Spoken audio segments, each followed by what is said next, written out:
വാർദ്ധക്യത്തിൻ്റെ അനിവാര്യതയെക്കുറിച്ച് പറഞ്ഞ് അമിതാഭ് ബച്ചൻ.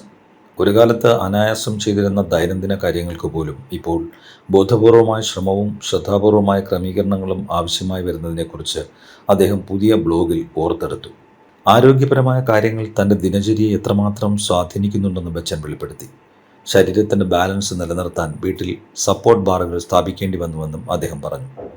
മുൻപ് അനായാസം ചെയ്തിരുന്ന കാര്യങ്ങൾ ഇപ്പോൾ കഴിയുന്നില്ലെന്നാണ് വെളിപ്പെടുത്തിയിരിക്കുന്നത്.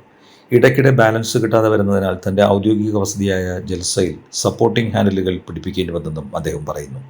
ചില സാധാരണ ജോലികൾ ചെയ്യാനുള്ള തൻ്റെ ശാരീരിക ശേഷി കുറയുന്നതിനെക്കുറിച്ചും അദ്ദേഹം അഭിപ്രായപ്പെട്ടു. ഇന്നത്തെ ദിനചര്യകളിൽ മരുന്നുകൾക്കും പ്രധാന സ്ഥാനമുണ്ട്. ചില പ്രവൃത്തികൾ കുറച്ച് വർഷങ്ങൾക്ക് മുൻപ് ചെയ്തതിനാൽ അവ വീണ്ടും ആരംഭിക്കാൻ എളുപ്പമായിരിക്കുമെന്ന് നമുക്ക് തോന്നും. എന്നാൽ യാഥാർത്ഥ്യം അങ്ങനെയല്ല. ഒരു ദിവസത്തെ ഇടവേള മതി. വേദനയും ചലനശേഷിക്കുറവും കാരണം അവ പ്രയാസമാകുന്നു. മുൻപ് അനായാസം ചെയ്തിരുന്ന പ്രവൃത്തികൾ ഇപ്പോൾ ചെയ്യുന്നതിന് മുൻപ് ചിന്തിക്കേണ്ടി വരുന്നത് അത്ഭുതകരമാണ്. പാൻസ് ധരിക്കുന്നത് പോലുള്ള ലളിതമായ പ്രവൃത്തികൾ വരെ അതിൽ ഉൾപ്പെടുന്നു. ഡോക്ടർമാർ ഉപദേശിക്കുന്നത്, ദയവായി മിസ്റ്റർ ബച്ചൻ, ഇരുന്ന് അവ ധരിക്കൂ. നിങ്ങൾ അവ ധരിക്കുമ്പോൾ നിൽക്കാൻ ശ്രമിക്കരുത്. നിങ്ങൾക്ക് ബാലൻസ് നഷ്ടപ്പെട്ട് വീഴാൻ സാധ്യതയുണ്ട്. അവ ശരിയാണെന്ന് ഞാൻ ഉൾക്കൊള്ളുന്നതുവരെ അവിശ്വാസത്തോടെ പുഞ്ചിരിക്കുന്നു. എൻ്റെ ആരാധകർ ആരും ഈ അവസ്ഥയിലൂടെ കടന്നു പോകരുതെന്ന് ഞാൻ ആഗ്രഹിക്കുന്നു. എന്നാൽ യാഥാർത്ഥ്യം അതല്ല. ഈ അവസ്ഥയിലൂടെ കടന്നുപോകൽ അനിവാര്യമാണ് എന്നതാണ് വാസ്തവമെന്നും അദ്ദേഹം കൂട്ടിച്ചേർത്തു.